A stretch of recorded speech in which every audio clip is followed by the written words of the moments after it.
being recorded. So Bob, take it away. Cool. All right. Let me do the old screen sharing. So I have everything on the screen. There we go. So hello and welcome, everyone. Today I'm going to try and explain to you how to write custom code actions with an LLM. I think this is, like Cameron just said, much requested topic to talk about. A little bit about me before I get started, because I don't know if everybody knows who I am. Probably not. My name is Bob. I am a HubSpot solution architect. That's typically what I say that I am. Independent. I've been doing this for a couple months now. Before that, I've worked with HubSpot partner for about 5-6 years. So yeah, I've been in and out all kinds of different businesses. Done a lot of let's say CRM architecture, integrations, just processes, basically RevOps, that kind of stuff. And if you're like me, I guess a lot of you are also either HubSpot admins or independent consultants or things like that, then you've always had a knack for systems and processes, but maybe, or likely, especially if you're here today, you're not a developer per se. So I remember when custom code actions came out, how long ago was this? Well, it was before we saw our LLMs, but not much before. I think about a year or two or something. I instinctively knew, this is a great way to automate stuff that I wasn't able to automate using HubSpot's own workflow actions. But I need to write code, and I don't know how to write code. So there was this sort of friction, this frustration, like I know this is the key to everything, but how do I get it to work? So my first custom code actions that I didn't write myself, but that I had a developer actually write for me, I had to go and brief the developer. They would come back to me and say, all right, it's like 20 hours of work at this amount of cost. And I was like, oh, yeah, that's annoying. You know, I have to have somebody else do it. I want to be able to do it myself. I figured, you know, it doesn't really help to start writing or learning how to write a JavaScript or something from scratch. I don't want to like school myself to be a developer, but I would like to know how to build this. And that's when LLMs came around, ChatGPT, things like that. And for me, that was sort of a moment when it just, you know, exploded, because now I had somebody I could ask how to write this. And through a lot of back and forth with ChatGPT, I've now actually feel very, very confident in writing my own custom code actions, even though I'm not a developer. And I'm going to try today, at least, to give you also some of that confidence. So I'll do my best, and we'll see how it goes. This is kind of the sort of agenda, I guess, that I have for today. I hope I can go through everything. First, I want to cover a little bit what is a custom code action, how does it work? I guess most of you have an idea about the basics, but just want to show you a little bit of the anatomy. Then I have sort of an example use case that I want to go over. I also want to talk about, because I think this is the most important topic, even though you're not writing code, you are going to be thinking like a developer. And this is probably a skill that a lot of you instinctively already have, because it is very similar to what you do in the daily life of a HubSpot admin. You're thinking in processes, you're thinking in incremental steps to achieve a bigger goal. And that is going to be very, very important if you are to properly brief your LLM, I'll use ChatGPT in this case, to write a custom code action for you. Then we're going to get hands-on using the example use case that I sketched. We're going to actually have ChatGPT write our code for that and then implement it and hopefully get it to work.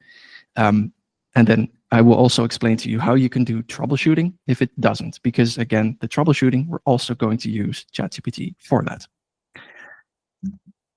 So let's start with what is a custom code action? Well, it is basically an isolated bit of programming within a workflow that performs one or more bits of logic, right? So it lives exclusively inside of HubSpot workflows, and it can perform logical steps or actions. It accepts inputs and it produces outputs. You don't always have to put something in. You don't always have to have an output, but it can basically take anything from your workflow, from the enrolled record in the workflow, or from associated records to that record, and take that as input. And it can produce outputs that you can then use in the rest of your workflow. Again, depending on your use case, you don't always need that, but that is part of the power, of course. So when do you use a custom code action? Well, very simple use case. This is, I was just thinking, because it's code, right? You can write anything. So how do we say, oh, this is a crystal clear use case for a custom code action? This is just something I came up with, right? Is anything that JavaScript or Python can do, deduplicate values from a string. Really simple example. If I have a string like this, I can have the code automatically parse it for duplicate values, take out the duplicates, and produce an output that doesn't have the duplicates in there. And I can use that in the rest of my code. So if that ever comes up, then that's something you could do with it. It's a very simple example. I probably wouldn't ever use this unless it was to support a larger bit of custom code that I was writing. But a more complex example of it, and this is typically, I would say, like 90% of the custom code that I wrote does this, is call HubSpot's API or external APIs to modify data in systems, or in HubSpot, or in some kind of other system. There's probably a lot more use cases. I did put in here. Oh, so right. So an example of that is, for example, let's say that a new business deal is closed won. And as a result of that, we want to create the associated company as an account in our accounting software. There's a really simple example of what you could theoretically do with a custom code action. I'm not sure if I would immediately use only custom code actions to run an entire integration between two systems. There's other ways to do that that are probably more scalable, but it is an example of what you could theoretically do with custom code action. Again, 90% of the custom code actions that I write make calls to HubSpot's API. So I am basically talking to the portal that I am in to do some kind of an action that I cannot do with standard workflow actions. But again, because it is code, there's so much that you could code, that you could program. So yeah, if you can think of it, you can make it. And the hard part often is to think of something, even if you don't have a direct use case. When would you use custom code actions? Should you always use them if you have the ability, or is there still room for the default actions? 100%. I would say if you can use a default action, use that. Reason being that default action technically is more, I would say, stable. Like, you're not writing code that is sort of prone to errors or that can be modified. Any HubSpot default action is very simple, right? You select from an interface, this is what you want it to do, and all of the code sits under the hood. So it's much more secure in a way. And I would also recommend using default actions whenever you can, because typically, especially if you're a consultant helping other companies implement HubSpot, it's a lot nicer to give your customers something that they can basically look at and understand. Whereas with code, obviously, it adds complexity. It's difficult to understand if you're not into coding. So if you don't have to, I would say try and steer away from them. But yeah, also don't be afraid of using them because they are, of course, very, very powerful in automating stuff that you can otherwise not automate. So today I want to go over a case that is sort of a real life case. I looked through all the custom code that I wrote, and this is a relatively simple one that I think we can kind of unpack over the course of this hour. And that is for a used truck dealership. So imagine we have a website with truck listings of a used truck dealership. So all of the vehicles are on there. And those vehicles also exist in my HubSpot portal as a custom object. Visitors can go onto the website of our truck listing or our truck dealership, and they can select to receive a quote for one or more trucks. And put it in bold here because crucial is the part "or more trucks" here. Because what happens is this is a simple HubSpot form, and our developer made some kind of a system where the trucks that are selected, they end up in a single contact property saying, these are the requested trucks. And there's a list of VINs, vehicle identification numbers, which is a common ID inside of automotive. And it's separated by a semicolon. So for example, we might get values that look like this from our form. And our objective in this case study is to create a deal from the form submission with the requested truck CO records, custom object records that match those VINs associated to the deal. Why do we need custom coded action for this? Can we not solve this in HubSpot? Well, no. I will show you real quick. If we go to a workflow, you may think, well, we have the associate or create associations action right here. Can we not use that? Well, no, because if we try that, we use the enrolled object to deal in this case, the object to associate is going to be the vehicle. We don't need to use an association label in this case. And then I can say, create an association where there are matching property values. So of course, here I'm going to go and select select property of the enrolled object. So that would be my requested vehicles, because that is what's on the deal, right? That's the value of those VIN numbers. And I might say here, this is my vehicle identification number, because that is the property that sits on my vehicle record. But this only works if there's just one of those vehicles. And you can see that there's no way to basically say, all right, first you need to split it on the semicolon. So we need some kind of a different solution. And this is a particular example that I found that custom coded actions can be super powerful. So that custom coded action that we're going to write is going to need some API calls. Specifically, we're going to have to use the API call to create an association. But before we dive into that, this is kind of the sort of the key part that you need to understand about how to write custom coded actions like that. And that is breaking down the larger objective into the individual pieces that make up what we basically need to do here. So let's repeat our objective. That is to create a deal with the requested truck CO records associated to it. The first step, or what we can deduce from that, is we need to create an association between the deal and the trucks. All right, so what you're going to need for examples like this, again, I'm going to dive today a little bit into HubSpot's API, because again, 90% of my use cases for custom code actions involved using HubSpot's API. And I think that will probably be the case for you as well. So yes, we're actually today sort of turning this into an API session a little bit as well. So just switching to the API tab right here. This here is going to be your, let's say your Bible if you're writing custom code actions. If this has been such a help for me, especially now that HubSpot has upgraded this documentation, it's a lot better and a lot clearer than it used to be before. This basically is your cookbook for any of the API endpoints that you can use inside of HubSpot. So there's a lot of different categories in here. We're going to be looking only at the CRM one today, but there's all this other stuff that you can manipulate using custom code actions, for example, as well. So we'll switch to the CRM one. And what we're going to need to do is to create an association. Now, I don't have time to go through all of this API documentation, but just take it from me that you're going to need this one, associations v4. And then under basic, we're going to create default, because the difference between create default and create is that with create, you're adding an association label. And in this case, we don't need to. There's a lot going on the screen here, because we have some code here, we have some code here, we have all this stuff here. What's all of this? I'm going to sort of skip past all of that.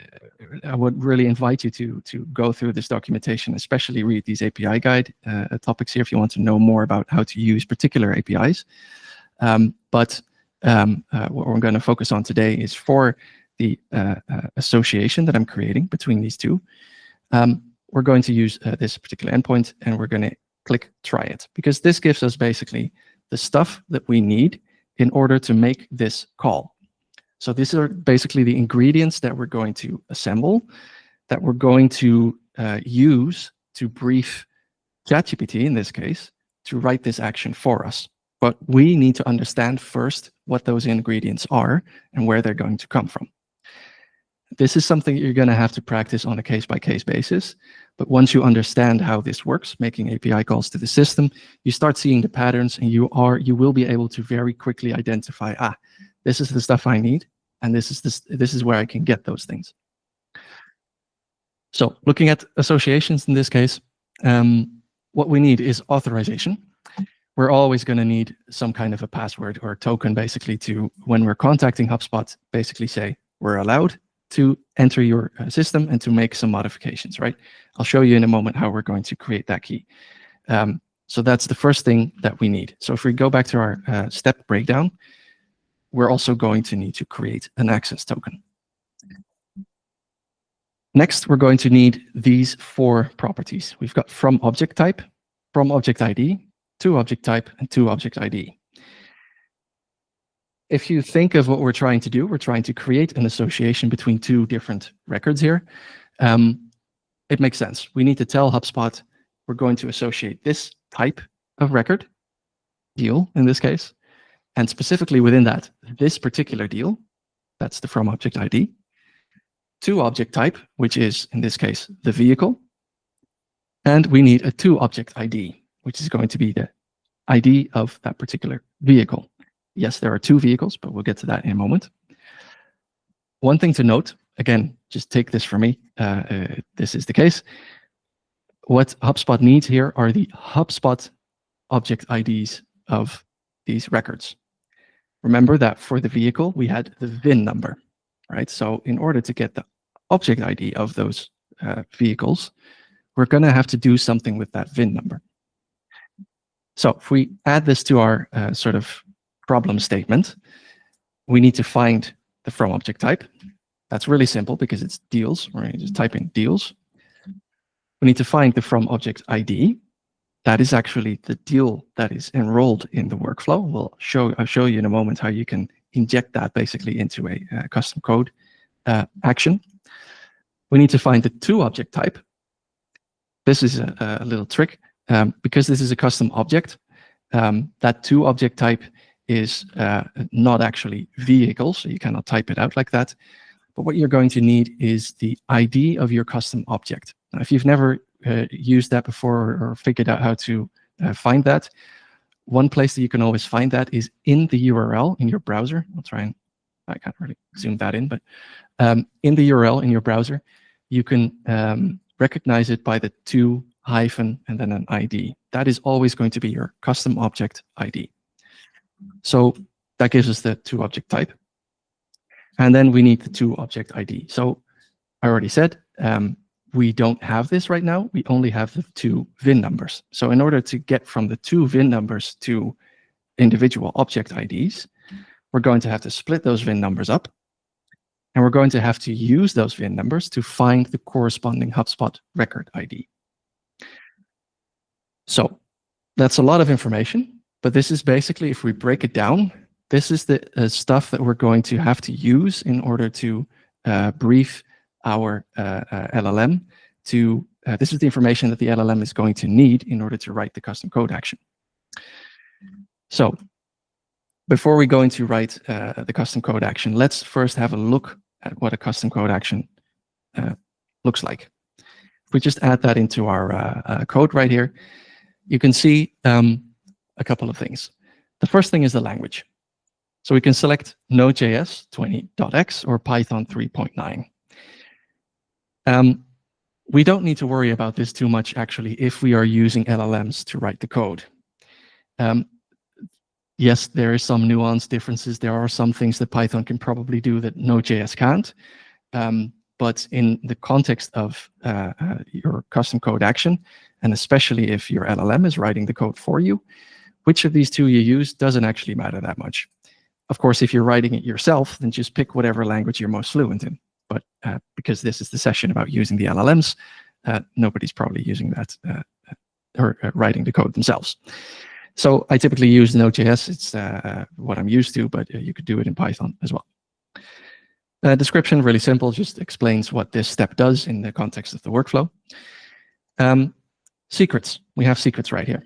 Okay, so The secret, that is actually where we're going to take our authorization that we need, and we're going to put that in there. So how do we get this authorization? Well, if we are connecting, or if we're using custom code actions to connect to HubSpot, what we're going to need is that authorization token, and we get that by creating either a project, which is, it's a lot more work with code and everything. I have a separate video on that if you want to learn how to do that. The easier and technically now legacy way to do this is through a legacy app. This is not going anywhere, at least I don't think so, not for a long time, because a lot of portals out there use these apps to do integrations and connections like that.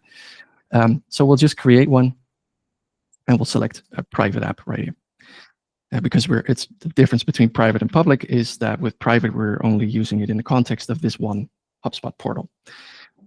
Okay, we'll give this a name. Call this custom coded actions. I can give it a logo or description. I'm not really going to bother with that right now. And then basically what we're generating with the private app is an authentication token, and we're giving it some scopes. And the scopes basically determine if somebody uses this token, what parts of the HubSpot portal do they have access to? So how do we know what to put in there? Well, we go back to our API documentation here. And if we click out of this, you can actually see, where'd it go? Oh, here we go, required scopes. I swear this has changed just like in the last couple of hours, because this wasn't here before. Anyway, the required scopes, and this is a bit of a tricky one because it's associations. And because you can create associations between a lot of different things in HubSpot, it's basically telling you, yeah, it depends on what you're associating, but you're going to need read and write rights basically for association. So it's one of these.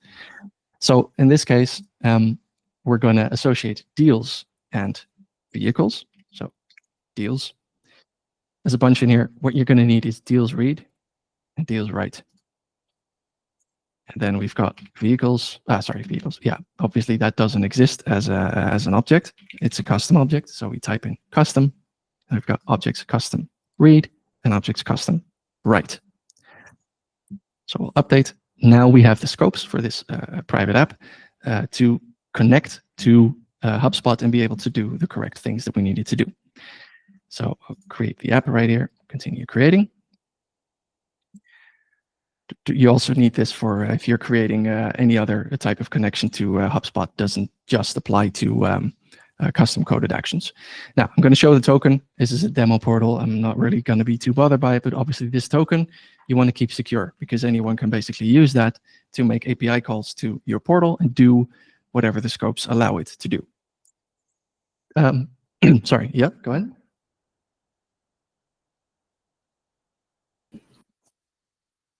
I've got a question. If you have multiple objects you're engaging with, would you have the one singular custom read, custom write option, or do you have an option for each object that you're engaging with that you need to authorize a scope for? Yeah, it's basically on for each object that you're engaging with. You mean custom objects, or? Yeah, when you're selecting the scope, you choose custom read and custom write to indicate that the custom code is able to interact with the custom object. Yes. So if you were, let's say, using 2 or 3 custom objects in the script, it's still just the one read and write scoping selection, correct? You don't need to look out for one for each object. No. The way this works with the scopes is all of the standard objects have their own. Deals, tickets looks a little bit different. Again, this is HubSpot's dev team not being very consistent. For example, tickets is just called tickets. It's not called crm.objects.tickets. But there's one for companies, there's one for orders, there's one for all of that stuff. But all of your custom objects are basically authorized using the same scope, CRM objects custom read or write. Cool. So they're bundled together in this one right here. All right, so we have our access token, right? We'll go back into our workflow here. That access token, again, we want to keep it a secret. So we're actually going to add this as a secret. So the value of the secret is that access token, and the name is going to be whatever we want it to be. I'm going to use this one because I already know that my ChatGPT is going to use this one as well, because I've instructed it to do so every time I make something. This is basically the secret name that I typically use. So we now have this secret right here. And because we've selected it, we're basically saying, all right, if it's referenced in our code right here, HubSpot is able to infer the value of that because it is selected here. If I don't select it, by the way, now that I've created this, if I go into other parts of my or different workflows and create a new custom code action, this one will be listed here again, right? So the secrets are managed centrally, basically.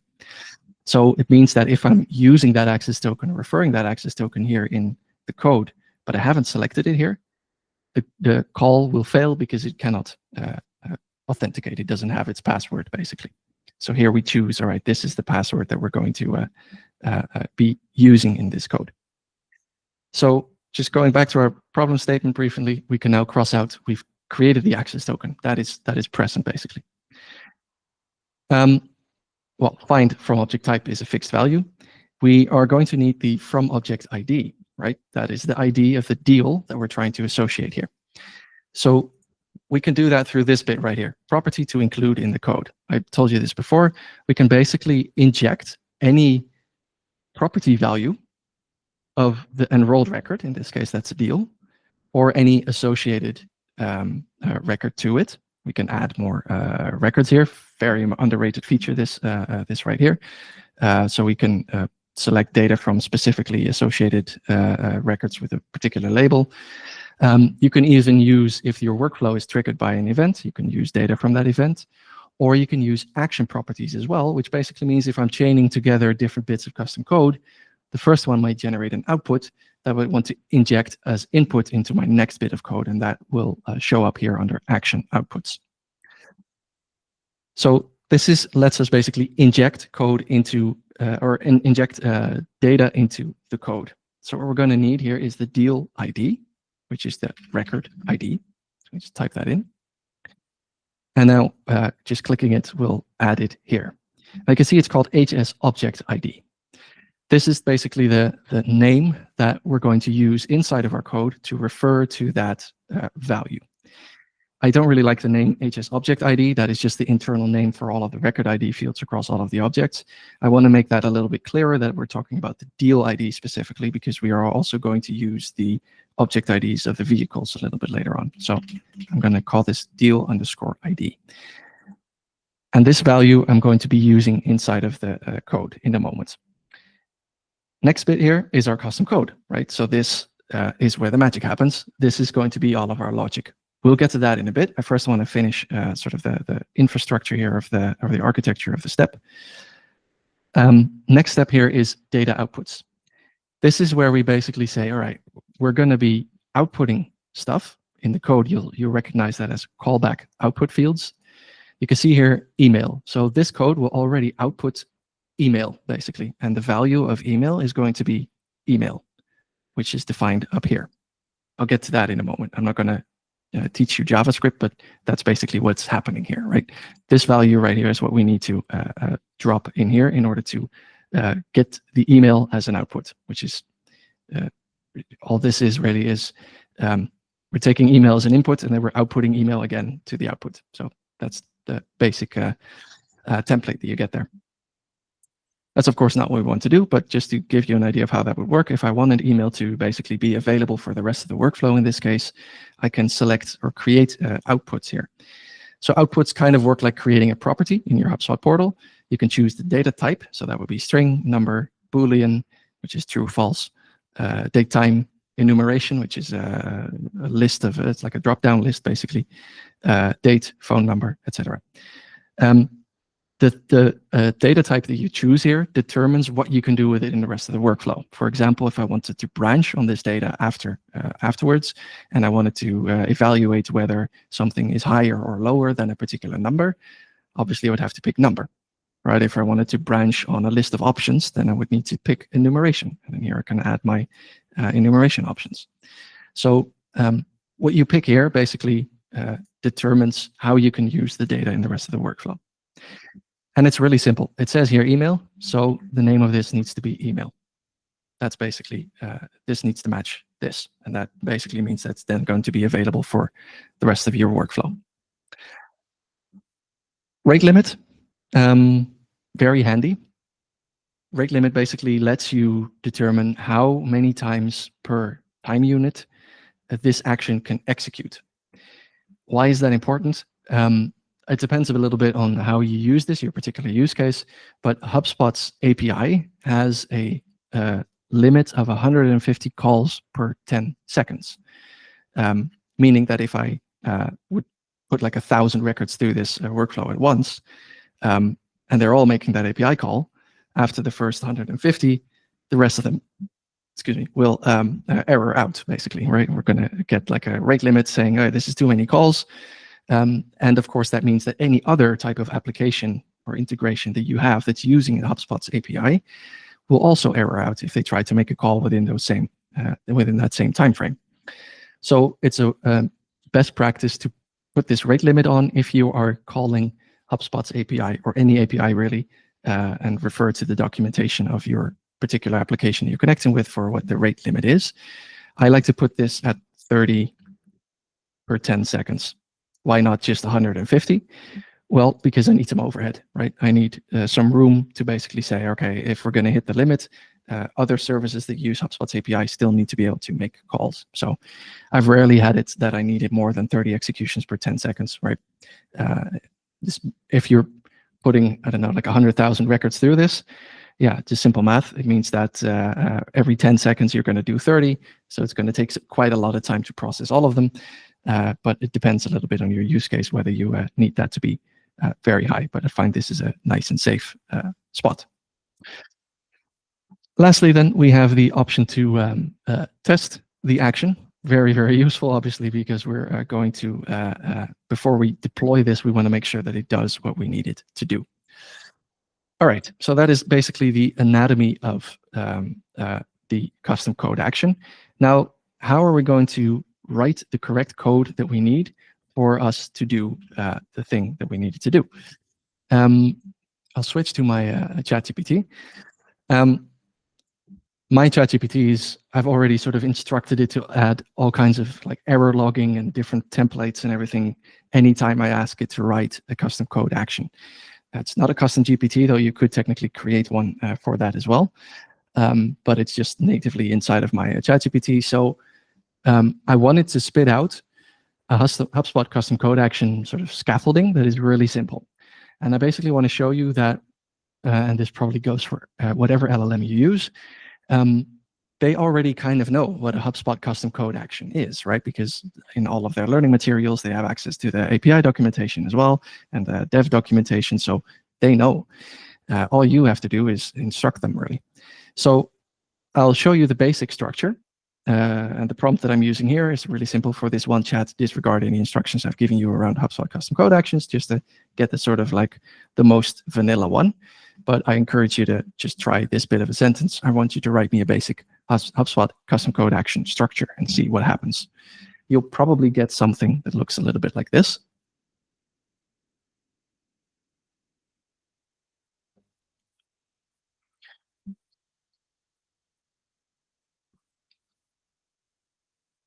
Right. So it gives you some explanation here, but I'll walk you through it. Rather than doing that here, I'm actually going to copy this into my custom code action right away, so we can start sort of identifying some things here. I don't know if you can all see. I might zoom in a little bit just to make it a little bit more clear. So we have some stuff that's going on here. The first step here is this line here. And you'll see this on any custom code action where you're basically using or calling the HubSpot API client. We're importing the client. All this basically says is, all right, here's a bunch of ingredients, shorthand code really, that we can use to call the HubSpot API client. Having this right here gives us the option to connect to HubSpot, and it also gives us the option to eventually make the call. Yeah, it's commented out for structure here. That's obviously, it's a little a bit of a surprise what you're going to get if you ask ChatGPT to write the code, because it's going to be slightly different every time. But basically, and again, I want to stress this, right? I'm not going to teach you today what is like the significance of that period over there, and what is the, what does it mean with the brackets, and what's happening over here. That's not the point that I'm trying to make. Obviously, we're letting the LLM write the code for us, but it does help you to sort of understand what are the building blocks of this custom code, and roughly what's happening in each line. So this one is basically saying, all right, add our recipe box of the HubSpot API to this bit of code. By the way, if there's any developers listening, I apologize profusely because I'm probably butchering a lot of how you explain this in developer speak, but this is just how I think about it, and it's my best attempt. So the next one here is basically authenticating with the HubSpot client. We're creating a new HubSpot client that we're going to use in the context of this code. And we're going to access that client using our access token. See how my ChatGPT already used HS access token, but I could just transform this into anything I want to correspond with my secret up here, right? So this is the line of code basically that puts our secret in the code so that we can use it to authenticate our call. Next, we have the export main thing, which is, this is where all of the code itself happens. This is where the bit of code does what it needs to do. You can write extra bits of helper code or logging, etc., before this particular execution. But this is what, in the context of a HubSpot custom code action, basically allows it to do the thing that it needs to do. You see that it has these two words here, event and callback. Event is basically taking all of the input, and callback is producing the output. Right, so event is allowing it to pull this input into it, and callback is what's allowing it to throw output back to the workflow.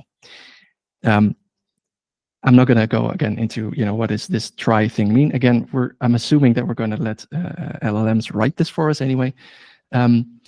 This line right here is, you'll see this one a lot. This basically imports your properties into your code, right? I can add more here as well, by the way, so it's not just DOID. So importing that property into the code. So that's happening with event.input fields, whatever value. This one right here, you need to update to make sure that it matches this. But again, I'll show you how we instruct LLMs to actually write it so that we don't have to update that anymore. It then does some logging. It's basically saying, all right, we'll run this custom code for a particular record ID. I didn't instruct it to write this. In previous variations, this was actually not there. So it depends a little bit on what your LLM feels like spitting out. Then it's actually making a call to HubSpot. And then it's going to, which in this case, or in our case, it would be to associate the records. And we do a second call actually to first search for the vehicles, but we'll get into that in a moment. And you can see that typically by seeing these await HubSpot clients. And then this is basically rummaging through this library right here to say, okay, we're going to perform a particular action, which in this case, it's trying to get a contact instead of creating an association. But if you didn't have the library, you'd have to write this out into a bunch of extra lines. It's probably less important, but again, right, the callback, I mentioned that before. Here you can see that there's a success field being outputted. In our case, that would be a different bit of code. And then there is, if this doesn't work, it's a try catch, right? So it's basically trying this first. If it doesn't work, it catches an error, and it throws that back to the logging. And in that case, it will do this. Again, I didn't instruct it to write it like this. So this is a little different than maybe your ChatGPT may come up with, but that's okay. So that hopefully kind of gives you a basic idea of the architecture of these things. Once you start creating more complex ones, you're probably going to lose track of it. But again, I urge you not to be discouraged by all of the code in here. Because the next step is basically, I'm going to instruct ChatGPT to write the bit of code that we eventually need. So, and this, I guess, this is the skill, the magic. is again understanding our problem statement here and how to translate that into instructions for the LLM to write the code.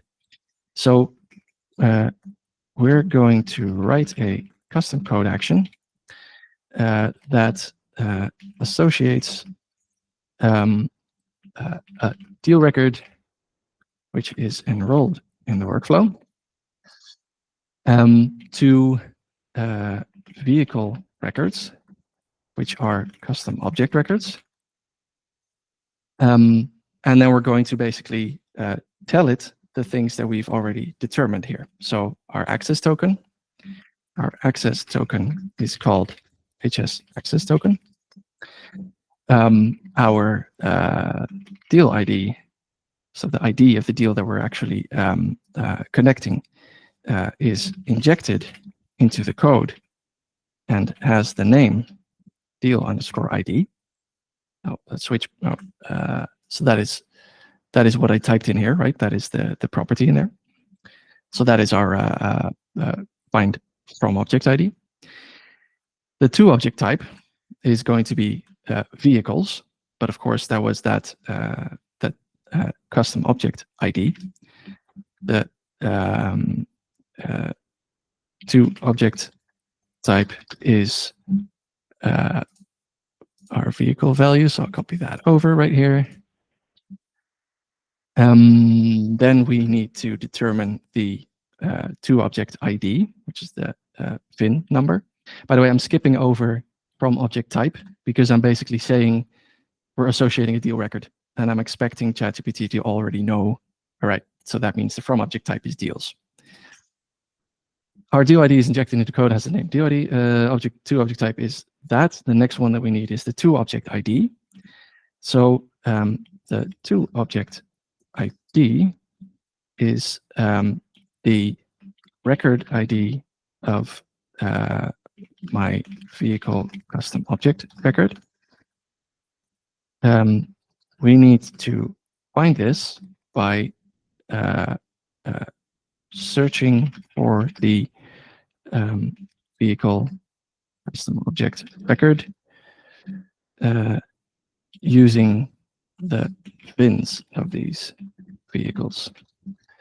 The VINs are injected into our code using the property requested underscore vehicles. This is namely the property that we have on the deal. You can't see it here, but requested vehicles. As you can see, I already have this value in here, right? This is where our VIN numbers are going to come from, and the internal name of that property is requested underscore vehicles. So that's where it's going to find that. The VIN on the vehicle record is located in the property vehicle identification number. Switching real quickly again, right? Every vehicle has a vehicle identification number, which is a unique value in this case, and the internal name of that is what I just typed out. Should have showed you that before, but that's basically where we can find that. So now we've told it pretty much all that it needs to know in order to start writing this code. Just thinking. Oh, here's some extra thing that I want to do. The VINs in the requested vehicle property can be one or multiple VINs. This is not good English, but it doesn't really matter because ChatGPT is able to interpret that. And they will always be separated by a semicolon. For example, and this is important, right? I'm just basically giving it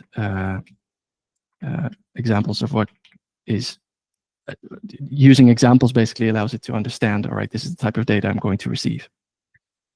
All right, I think we have everything here. And even if we don't, that is a nice segue into troubleshooting. So this is basically how I brief it to write my code. So the steps I took here is to first go, okay, what is my my problem statement. What is it that I'm trying to solve here? And what are the individual building blocks to try and do that? So in this case, I had to figure out first, okay, what do I need in order to create an association? I need the from object type, the from object ID, the to object type, the to object ID. And then for this one specifically, I needed to take a few extra steps. So by defining this first, I can then turn that into a briefing for custom code. So super important to sort of understand what it is that you're trying to build before you're instructing ChatGPT or any other LLM. So it's writing some stuff here. And this is what you'll typically see in a lot of well-written code, I would say, is that there are some variables that you may still want to modify later on. And a good practice in coding is to put those variables at the top so that it's easier for developers or other people to go in and say, we're just going to modify this.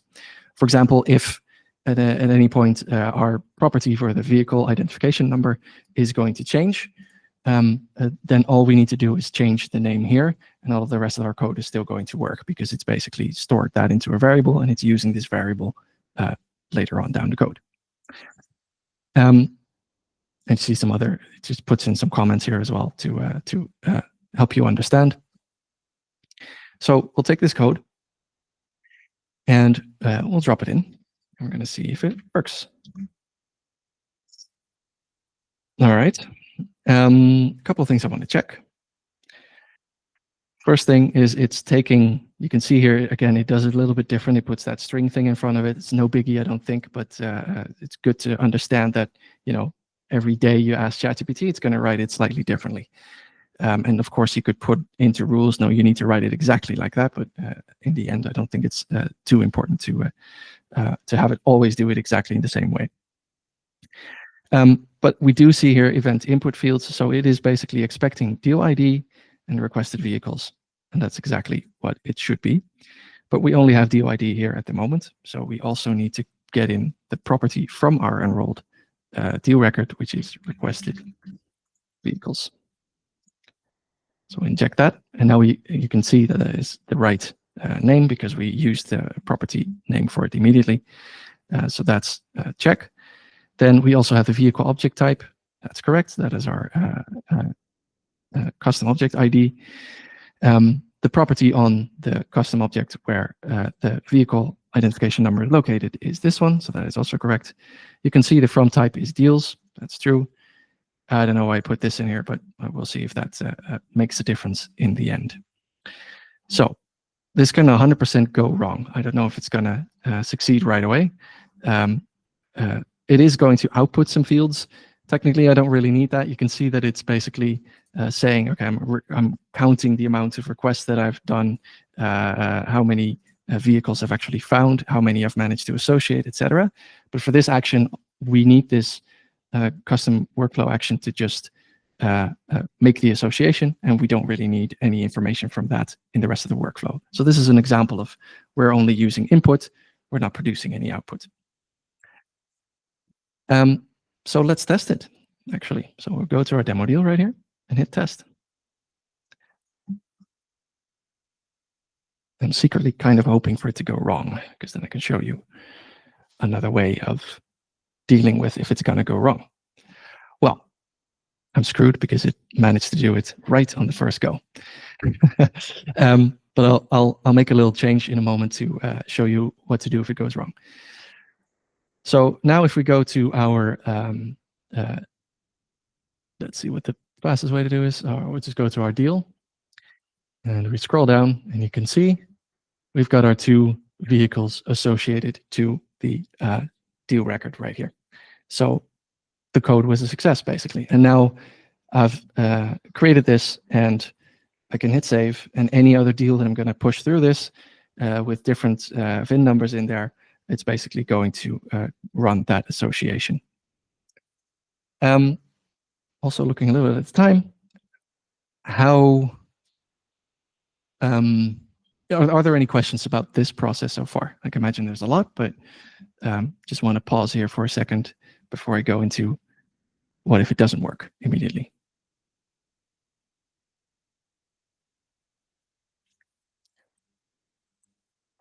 Is there anyone still left? Excellent. Cool. All right. If there's any more questions, please feel free to ask them at this point. But let's say that we did something here that is going to mess this up. Let's see. I'm just going to change a number right here in my vehicle object type. So this ID obviously no longer refers now to the actual ID of the, oh wait, before we do that. Okay, so it was 4. All right, so put the number in. Now what I'm going to do is test it again. Actually, for clarity's sake, let's just remove these associations right here. All right, so we have a clean record again. We'll test that. And this is going to give us an error.